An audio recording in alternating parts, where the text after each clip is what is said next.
আমাৰ উচ্ছেদ অভিযান চলি আছিলে সোণাপুৰ এটা tribal belt and block. Tribal belt and ব্লকত অতি শান্তিপূৰ্ণভাৱে আমাৰ উচ্ছেদ অভিযান চলি আছিলে আৰু ৰাইজ যিসকলে মাটি দখল কৰিছিলে তেওঁলোকে দৰং জিলা আৰু মৰিগাঁও জিলাৰ নিজৰ নিজৰ অৰিজিনেল ঘৰলৈ উভতি গৈছিলে। আজি ৰাতিপুৱাৰ পৰা কংগ্ৰেছ দলে যেতিয়াৰ পৰা তেওঁলোকে এই উচ্ছেদক বিৰোধিতা কৰিবলৈ আৰম্ভ কৰিলে তেতিয়াই এছাম মানুহ উগ্ৰ হৈ পৰিলে।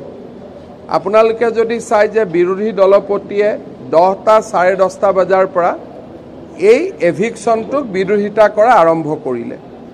কংগ্ৰেছ দলে জনা উচিত যে ট্ৰাইবেল বেল্ট এণ্ড ব্লক অসমত কংগ্ৰেছে আনিছিলে আৰু কংগ্ৰেছে এতিয়া ট্ৰাইবেল বেল্ট এণ্ড ব্লকত এভিকশ্যন হোৱাৰ বিৰোধিতা কৰিলে।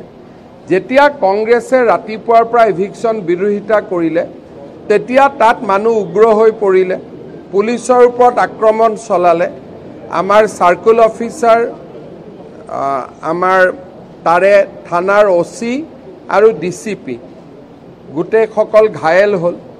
পুলিচেও প্ৰত্যুত্তৰত গুলী চলাবলগীয়া হ'ল। 2জন লোক নিহত হৈছে আৰু 7জন লোক আহত হৈছে আৰু 22গৰাকী আৰক্ষী এই গোটেই ঘটনাত আহত হৈছে। উচ্ছেদ অভিযান চলি আছে। চৰকাৰী মাটিখিনিত আমি উচ্ছেদ সম্পূৰ্ণ কৰিছোঁ। যিসকলে মেডি পট্টাত আহি বহিছিলে তেওঁলোকক এতিয়া আঁতৰি যোৱাৰ নটিচ দিয়া হ'ব।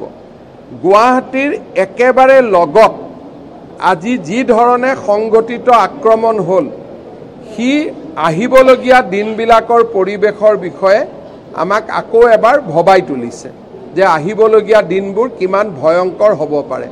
আৰু এইটো গুৱাহাটীৰ গাতে লাগি থকা, মহানগৰৰ গাতে লাগি থকা অৱস্থাত আৰু যোৱাকালিলৈকে সম্পূৰ্ণ শান্তিপূৰ্ণ আছিল। তেওঁলোকে নিজৰ নিজৰ ঘৰত ঘূৰি গৈছিল আৰু আমি ট্ৰেকো কৰি আছিলোঁ।